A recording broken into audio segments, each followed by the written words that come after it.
Hi, I'm Stacey with WTI.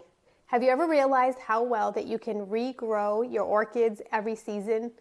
This beautiful plant pot from VEBAVO really allows you to be able to aerate and drain all of the water in your orchid plants very easily. The planter is a beautiful 6.5-inch pot, so it's a generous size that's great for a mature orchid plant. My plant has lots of roots, and so when I replanted it, I was really nervous that it would upset or distress the plant, but I found that this planter just tucked everything in so nicely. I really like that they included the bottom dish so you can really make sure that everything drains properly.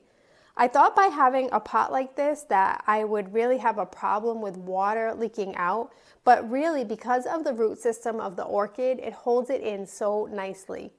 The pot is very beautiful. You can see that leaf pattern on there, and you can already see that my orchid, although in the dormant phase, has already started having some growth. Not only on the sides can you see that, but the leaves on the orchid have really started to green up so well, and I can see new growth on the top. I'm really looking forward to how beautiful that this pot will look when it starts to blossom and bloom again as well. And I know that I can feel confident because of this pot having such great drainage and being so aerated and allowing all of the moisture and air to get into the plant that it will grow super well. This is a beautiful orchid pot that's really designed for great growth from your orchids, but that's just my point of view.